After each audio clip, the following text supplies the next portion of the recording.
For the first part of the conference call, the participants will be in listen-only mode.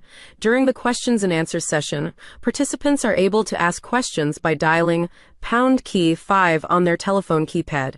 Now I will hand the conference over to the speakers. CEO Johanna Hultrench and Interim CFO Ulrike Danielson. Please go ahead.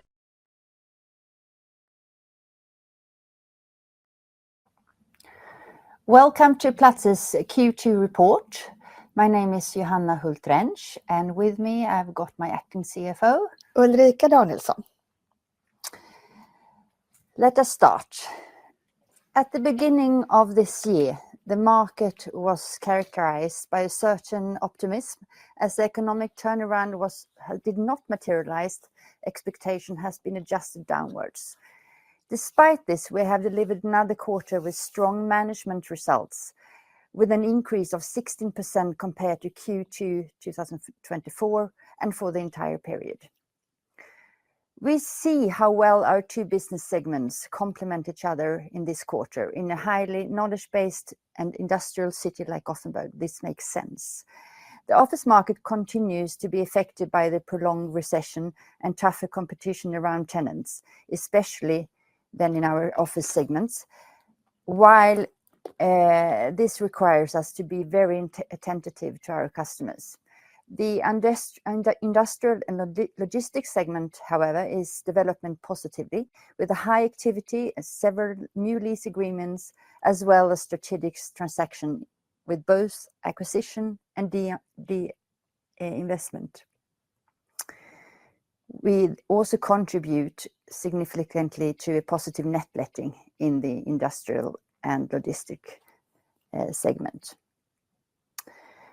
Going back to the office segment alone, we have a negative leasing this quarter, which is mainly explained by a bankruptcy and a corporate acquisition. And adjusted for these two, the net letting would actually have been close to zero. Overall, the net letting is positive, plus 15 million Swedish crowns.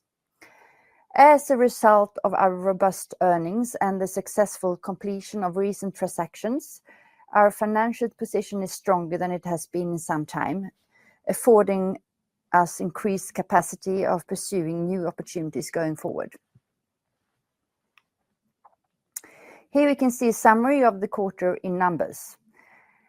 These nice and good numbers is thanks to my hardworking colleagues, and that's why we have achieved these good results.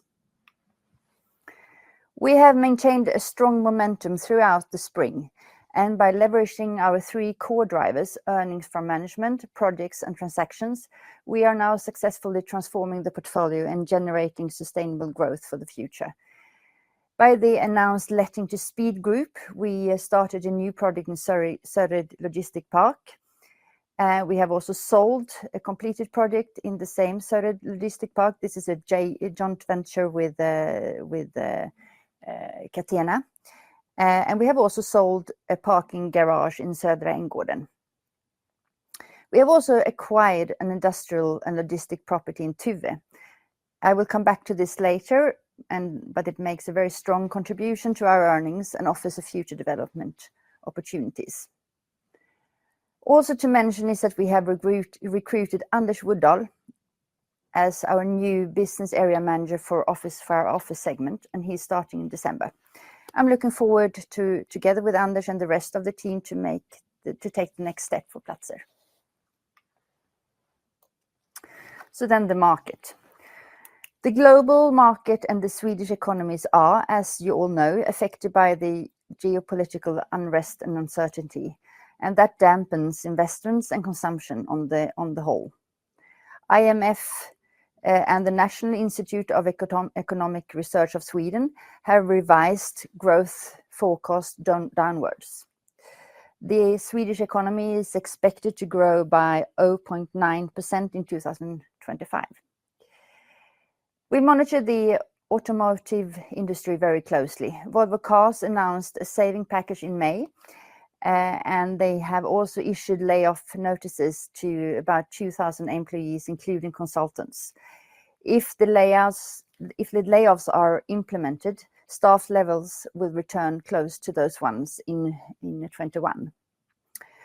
Our direct exposure in terms of lease agreements to Volvo Cars and Polestar, that amounts to 4% of our annual contract value. But there are also some bright spots. Recently, Volvo and Daimler launched a new software development company to be established in Gothenburg. They call Correctura. Major investments of several 100 million Swedish crowns is made now in the truck industry, which is very positively. Gothenburg is Sweden's leading center of research and development, and the companies are currently invested close to 60 billion and amounts to 35% of the country's total R&D resources. That's a clear shift from Stockholm to Gothenburg. And there is considerable growth momentum in our region in terms of defense, such as Saab. Also to mention is the port of Gothenburg, the largest port in Scandinavia, facilitates the transshipment of approximately 14 million tons of cargo annually. And the harbour continues to demonstrate a robust growth also in this quarter. Ongoing harbour dredging are aimed to accommodate larger and more energy efficient vessels, and therefore enhancing the city's strategic position as a premier logistic hub.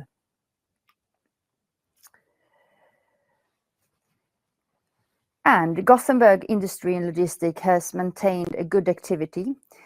Due to limited access of zoned land and the absence of speculative construction, the city's logistic position with its port, railway and airport access makes Gothenburg Sweden's foremost logistic hub. Our portfolio is located at the epicenter of this logistic hub, which enjoys stable rentals and a low vacancy. So this segment is prioritized for our continued growth. To mention some of our letting and project activity. Letting to Speed Group of 30,000 square meter, we have already announced, and we held the groundbreaking ceremony for this project very recently. This is a joint venture with Catena, as mentioned before. We have also let out to Smart High Tech. That's a growing company rooted from Chalmers University, which has made impressive progress in a very short time. They develop and produce graphene-based thermal conductors, world-leading technology for heat transfer. And they can now be produced at a larger scale in our premises. We have also let to Marine Supply in Arendal. Platzer and Catena have sold this property to Savills IM, and we sold this for 385 million crowns. The handover actually took place this Tuesday, the 1st of July, and the dividends of 80 million has during this week been paid out to us as a JV partner. That's a very great deal. We have also acquired industrial property at Hisingen. I'm pleased to announce that this opportunity is a very strategic position for us, and it's a very interesting location. It's a stable, high-yielding property with a solid cash flow, and it also offers existing development possibilities of about 15,000 square meters of lettable area during the current zoning plan. And in the longer term, there are further development opportunities here. This acquisition shows our will to be long-term and grow within this segment. So going over to the office segment and how the Gothenburg market works. Prime rents remain stable with the strongest demand for new and centrally located spaces. Companies are investing in bringing their teams back to the office, and demand for modern premises in good location close to public transportation is good. But the office vacancy has increased by 2% on an annual basis, according to JLL, and it's now about 13%. This increase is mainly due to new spaces being added in terms of new office construction rather than decreased demand. Annually, the take-up slightly exceeds the 5-year average at approximately 145,000 square meters. It indicates a solid market activity, although the net absorption can't really match up exactly to the new production, and that's why the vacancy rate is increased by 2%. But the competition amongst tenants it's quite hard. If we look at these pictures here, it's Citymark's graphs. They show some low vacancies, but the trend is the same. What stands out in Gothenburg is that the increase in vacancy is mainly driven by the new office production. Over the next 2 years, significantly fewer new development projects will be completed. It will be 0.4% in this year, 0.8 2026, and 1.7 in 2027. After that, we actually don't really know what will be completed, as very few new office project has been started.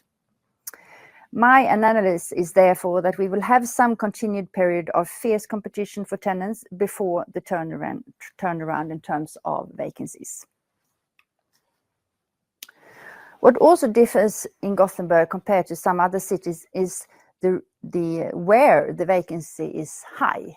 And actually here in CBD, it's the highest.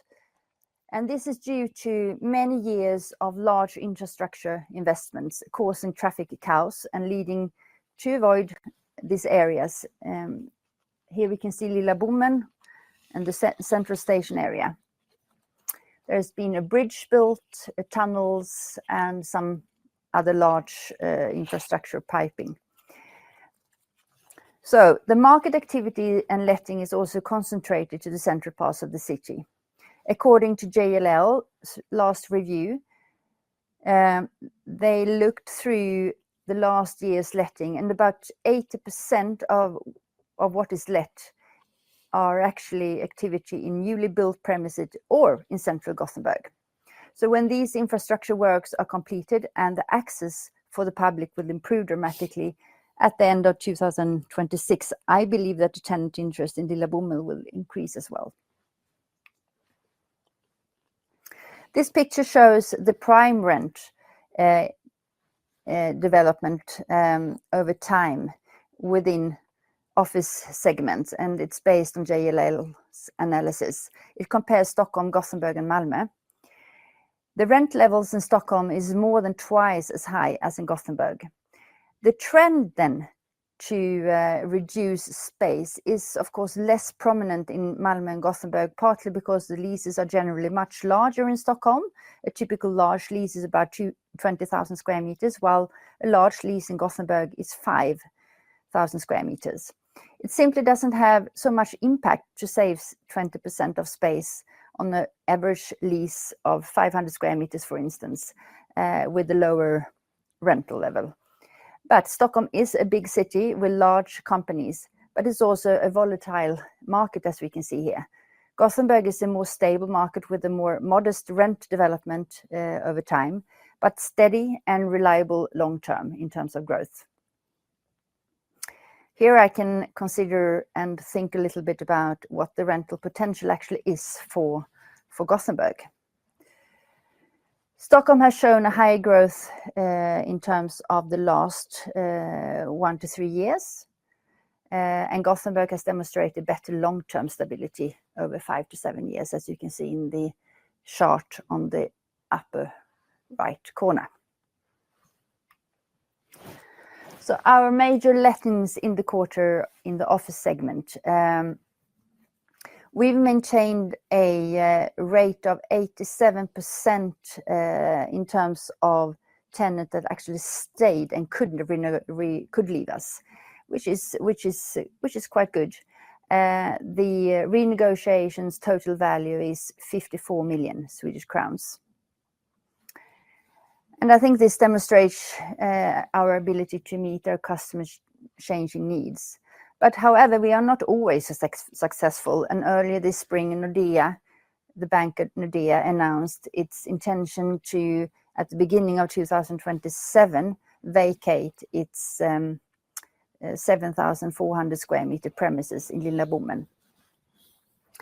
We have yet not received any termination notice, so it doesn't affect this quarter's net letting, and most likely we will receive such in beginning of next year. The annual rent is about 30 million. But Nordea's lease termination also means that we can approach our spaces in Tenant, which is in the future being joined by Skanska's new project. As part of this effort, we have already contracted a new restaurant in the house, and they will open here this autumn. And we are also continuing our district development in Gamlestan and have signed several new contracts of about 2,300 square meters in this quarter. Now on to the sustainability, which remains a passion at Platzer. Nasdaq Green Equity designation has been renewed for the fourth year in terms of consecutive years. We have improved a 6% energy performance, and we have a good chance to achieve the efficiency goal for 2025 of 70 kilowatt per hour per square meter A-temp. That's really good prospect for achieving this. We have also opened Scandinavia's first fully electrical charging station at Gårdatorget.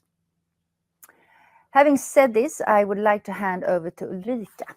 This will be our last call, Ulrike, and as you will soon be leaving your interim CFO role, next time our new CFO, Jakob Nilsson, will join me here, and you will take a seat in Platzer's board. So I want to thank you for the very well done job so far. So I hand over to you. Thank you, Johanna.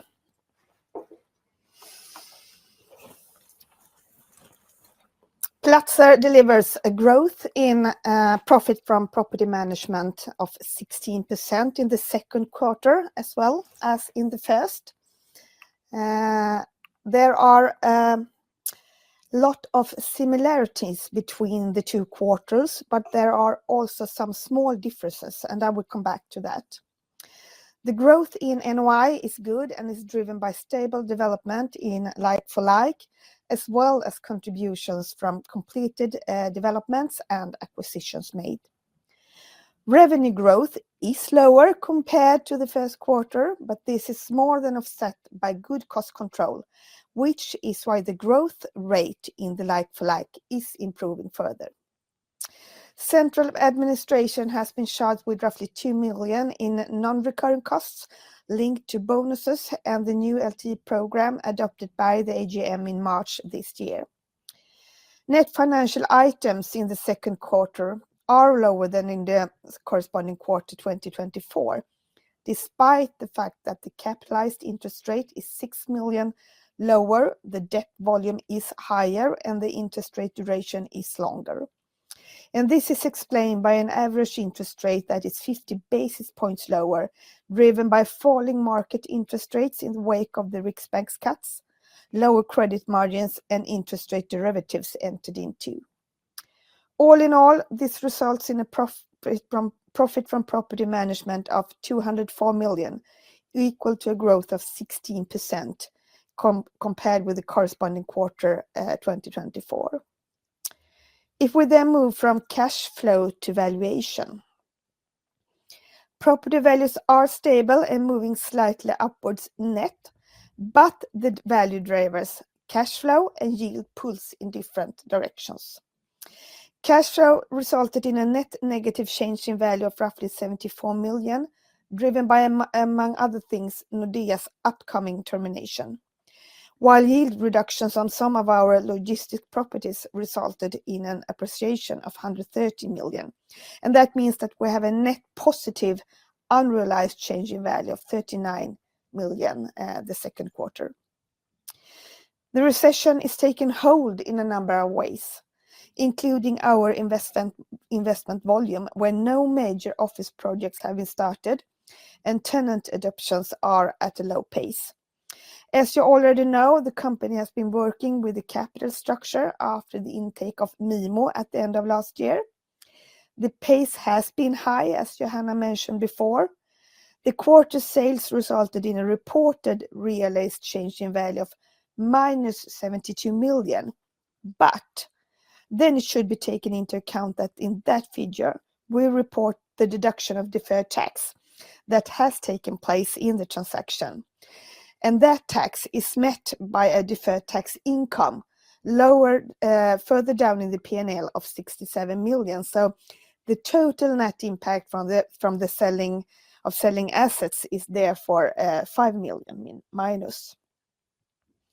Market interest rates have continued to fall, especially in the second half of June, which has resulted in a negative change in the value of derivatives in the second quarter.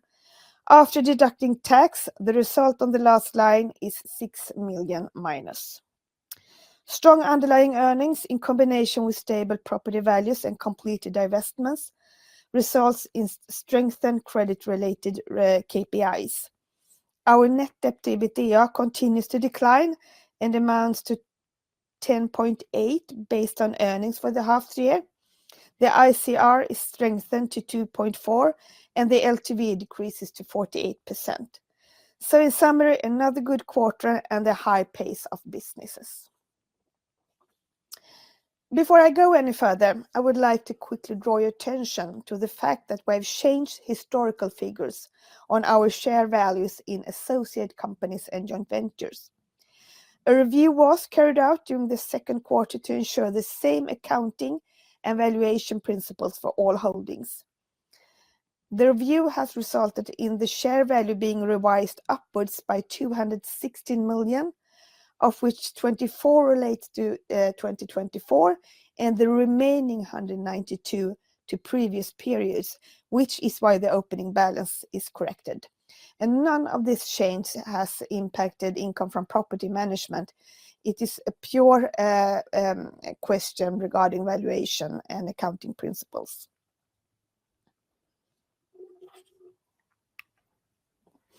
I mentioned at the beginning that there are some nuances compared to our delivery in the first quarter, and it shows in this picture. Certainly, we have a better NOI growth in the like portfolio, but the increase in revenue is lower and is explained by the fact that the negative net lettings we have had in the existing portfolio are starting to take hold, where vacancies are increasing and supplements are decreasing.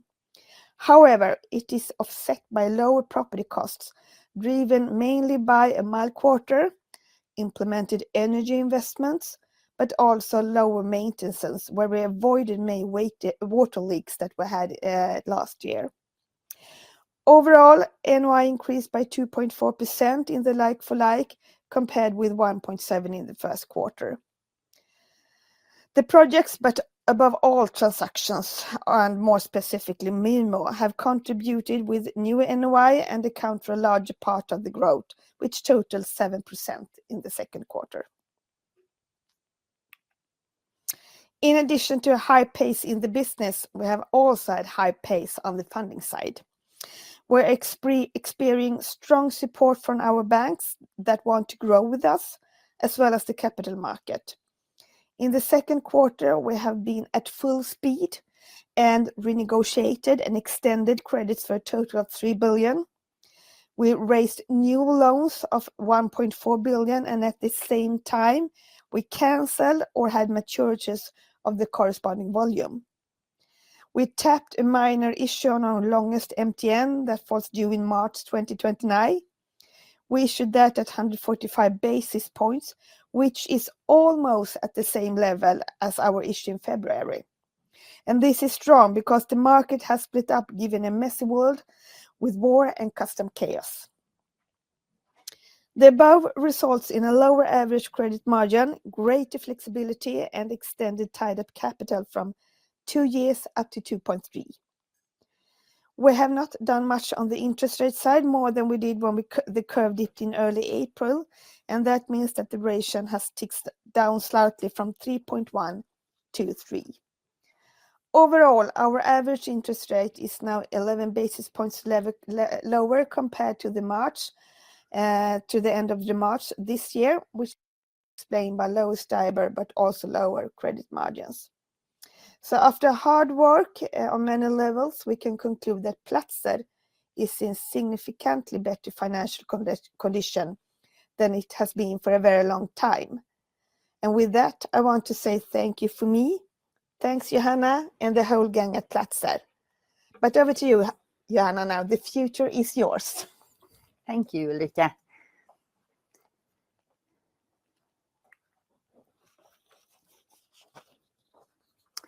So going forward, our focus going forward is mainly focused on these different points. We are focusing on letting our vacancies. As you can see in our earnings, there are significant potential here. Today, approximately 210 million Swedish crowns is the potential in our vacancies. If we succeed in letting in this area, we will see a very positive effect. I would say that that's our greatest potential in terms of earnings going forward. We will continue to make transactions and to develop our industrial and logistic projects, which quickly generate net operating income and provides leverage for our portfolio. Together with refurbishment projects, which also reduce vacancies, of course, and energy efficiency projects, we are moving ahead. If we are looking forward in time, when the market has been a little bit more positive, I think we can also look at larger projects again. This is Arendal. It's right by the harbor. Here we have 55,000 square meters of projects ready to be launched and started. We also have Gamlestan, one of our ongoing refurbishment projects. Here is a brief glimpse of what it actually looks like in reality. And Gamlestan's Fabriker provides a space for food, drink, and culture, and tomorrow essential business. For example, we have a growing hub into sustainable food innovation. In the coming years, about a density of 60,000 square meters of offices and 300 homes, restaurants, and services will be added here. And we have a strong development portfolio long term that we can start in the right market conditions, totaling of 330,000 square meters divided in both segments. So, to summarize, in a turbulent world, we continue to focus on what we can influence. Our single greatest success has been and will continue to be our ability to rally around the work with our vacancies and with our tenants, both new and existing. We will fill our available spaces in our properties and we will manage our costs. Securing earnings gives us the strength to keep development projects and our beautiful Gothenburg. We remain active in the transaction markets to optimize the portfolio in different ways. The organization has demonstrated that we can deliver even in a tough economic climate, and our knowledge and closeness to the market and our clients, that's our strength. Economic cycles, they turn. This one will do so as well. And then we will meet a more vibrant rental market. It might take some time, but in the meantime, we will continue to work on what we can influence. Our determination will remain central, and that's precisely where our strength lies. I would like to thank you for this, and we are now opening up for questions.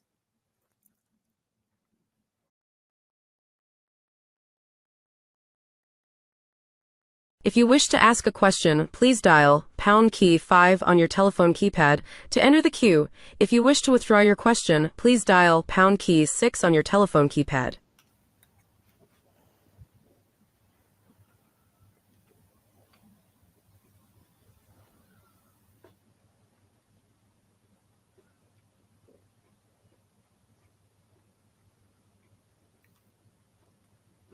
There are no more questions at this time, so I hand the conference back to the speakers for any written questions.